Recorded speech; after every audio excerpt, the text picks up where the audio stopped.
gudoomiyaha gobolka Shabeellada Hoose ayaa waxa uu gaaray degmada Wallaweyn wuxuuna halkaas kulamo kula qaatay maamulka degmada Wallaweyn iyo sidoo kale odayaasha waxgaradka degmadaasi. Cabdiweli Cali online ayaa warkan ka soo diray halkaasi. kulankan oo ahaa mid lagu soo dhaweynayay gudoomiyaha gobolka Shabeellaha Hoose isla mar ahaantaana ay isku xog wareysanayeen waxgaradka magaalada maamulka degmada iyo mas'uuliyiintan gaaray Wallaweyn ayaa waxaa ka soo qayb galay qaybaha kala gedisan bulshada magaalada Wallaweyn. ugu horreyn madasha waxaa ka hadlay gudoomiyaha degmada Wallaweyn Maxamed Siidow oo ka hadlay baahiyaha ka jira qaybaha kala gedisan ee degmada Wallaweyn.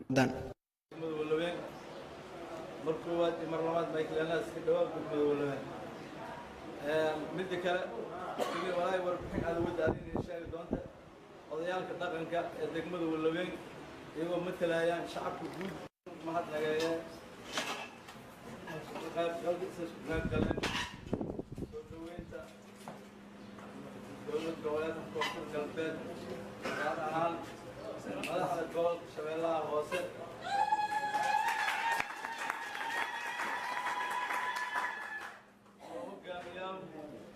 gudoomiyahan hore gudoomiyahan cusub oo runtii macnaha gobolka Lungumaare Muwaay oo hadda dib u soo galay aad iyo soo dhawaayaan marka hore. Ibrahim Aadan Cali Najax gudoomiyaha gobolka Shabeellaha Hoose ayaa bulshada reer Wallaweyn uga mahad celiyay soo dhaweyntooda waxa uuna tilmaamay in wax badan uu ka qaban doono cabashooyinka bulshada iyo maamulka.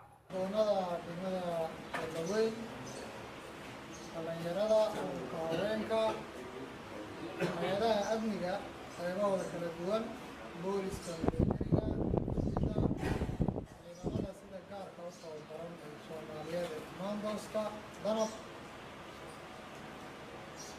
baada saxaafadda inuu halkan timid. Assalaamu calaykum waraxmatullaahi tacaala wabarakaatuh. waxaan rabaa inaan si gaar ah ugu mahadceliyo marka ugu horeysa shacabka degmada Wallaweyn iyo maamulkooda oo runtii soo dhaweyn jiran oo sameeyay shalay ahayd maantana si gaar ah loogu soo dhaweeyey degmada xarunta degmada Wallaweyn.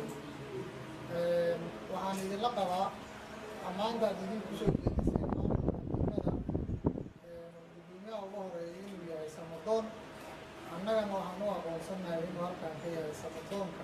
Cabdiweli Cali online TV-ga caalamiga ah ee Universal gobolka Shabeellaha Hoose degmada Wallaweyn.